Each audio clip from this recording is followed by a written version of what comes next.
بسم الله السلام عليكم ورحمة الله وبركاته وأن سلام دمانتين أصحاب تميل كستو أجوكتين سو دواad جانك فايز وول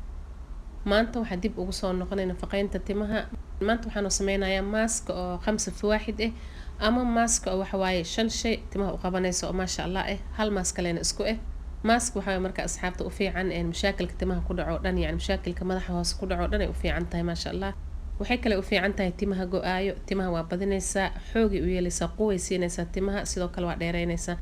يعني waxa waaye mask 5 في 1 ama waxa waaye in mask oo 5 shay timaha u qabanayso oo timaha aad ugu muhiimsan marka soo dhawaada asxaabta aad iyo aad wada mahadsantihiin hadii channelka aad ku cusub tahay waxa ku leeyahay ahlan wasahlan soo dhawow channelka subscribe dheh gambaleelka furo asxaabteeni hore noola joogta gabdhaheen qaaliyaadkeen waxa leeyahay videoga like dhaha share gareey asxaabteeni u share gareey aad iyo aad wada mahadsantihiin waxa meesha aan ku haystaa xulbo bakeeriga weyn waxa igu jira waxa waaye xulbada marka waxa nus bakeeri oo xal aan qasay xal dhan inoo qasneed hadda waxay soo noqotay jileec ma sha Allah waxa kale meesha aan ku haystaa bariis iyo caano booro bariiska isticmaalayeen waxa waa bariiska cadka kukuuska iyo caano booro marka hore waxaan sameynayaa madbaxa tageena waa soo karinayaa xulbada ma u baahan in la kariyo xulbada xal dhan inoo qasneeday waxaan soo karinaynaa marka caanaha iyo bariiska isku soo karinaynaa madbaxa tageena marka bariiska waxa ugu baahanahay oo ka qaadanaynaa 3 qaado caanahan waxaan ka qaadanaynaa 2 qaado waxaa kula karsanaynaa 2 bakeeri oo biyo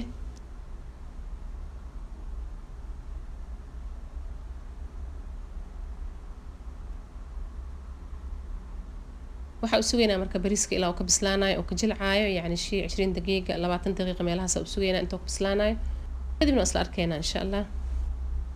bariiska ma sha Allah asxaabta timaha aad ugu fiican yahay timaha wuxuu ka dhigayaa timo oo badan oo xoog leh oo dheer oo ka dhigaya yani timaha waana bixinaya ma sha Allah caanaha timaha qaleelkay ka ilaaliyaan caanaha waxa ugu daray waxa waaye timaha qaleelkay ka ilaalinayaan waa qoynayaan ratuubay siinayaan yani timaha waxay ka dhigayaan timo oo naacim oo jileec ka hadda waxyara u sugeynaa ilaa bariiska oo soo bislaanayo kadib waa isla arkeynaa insha Allah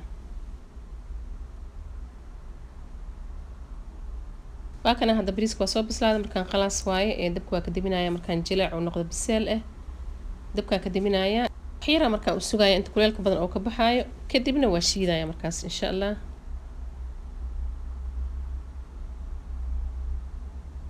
waakana hadana bariiska baaquliga ku soo diyaariyay baaquliga ku soo shubay marka hadda waxa ku soo shubayaa xulbada marka kuligeed ma wada isticmaalaya yani marka hore waxay ahayd nus bakeeri biyaha marka kala qasane aad u badatay marka nusaan ka isticmaalaya bashiidaya hadda marka si fiican u shiidaya ilaa yani oo xulbada iyo bariiska si fiican u shiidmaan ay hal kareem ay ka noqdaan si fiican u shiidaya kuleelkan ku shiidaya marka ma u sugin yani ilaa uu ka qaboobayo yani kuleelka aad ku badnay markii uu ka baxay kadib markaas aan xulbada aan ku soo shubtay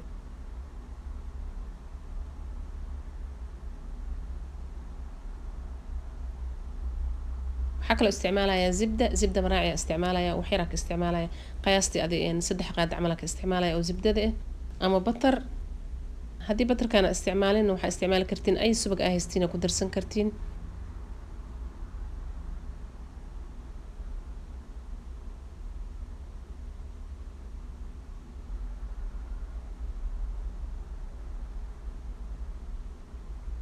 marka haddana waa shiidaya si fiican u shiidaya fiican u shiidaya ilaa uu ka noqonayo kareem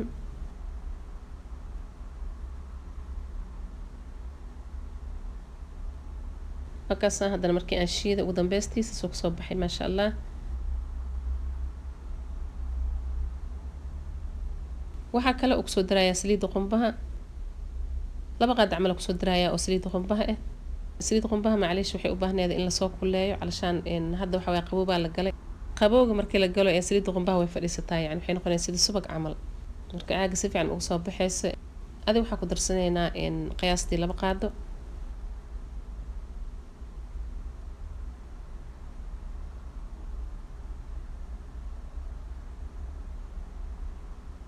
وهذا هذا ماسكة وحق صوب بحذا ماسكة ما شاء الله أو كريمي لكن ماسكة لازم إلا ميرو لأنه حلبة هدي للشيء مركز توحي وباهنتها حلبة إلا ميرو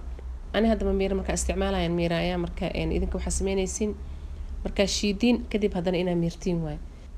استعمال كذا وحواي تمها مرنا ساسفي عنا ومرنا وكل مساجين كدب بعك وحريسة وحكوا هنا مركز من هالساعة إلى 2 ساعة 2 ساعة كبدن اللي هاي ما 2 ساعة مركز كويسة كدب وأسكت قيسة shaambada oo isticmaalaysidna waxaa la rabaa in oo qaxwo aad ku darsatid maadaama xulba isticmaalan xulbadan ay riixad leedahay shaambada marka waxaa fiican in gooni baaquli yar aad kusoo shubatid inta isticmaalaysid oo hal qaado oo qaxwo aad ku darsatid qaxwada marka ay qaxwo ma aha yani qaxwadeen caadiga ma aha oo baalbaalka oo ku darsada heelka iyo qorfaa ma aha waxaa fiican in lagu darsado qaxwo turki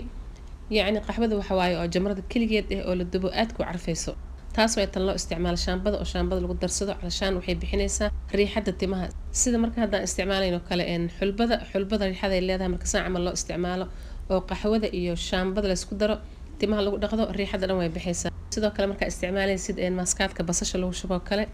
waxaa fiican iyadana shaambada in lagu darsado qaxwada si riixada ay kaaga baxdo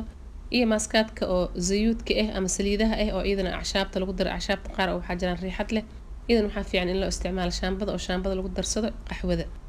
qaxwadana timaha aad ay ugu fiican tahay timaha waxa way quwaysiinaysaa xoogaysiinaysaa wa fi nafsi waqti waxa way waxay sameynaysaa caraf ay kaaga dhigaysaa riixadan way kaaga bixinaysaa maasha Allah tabarakallah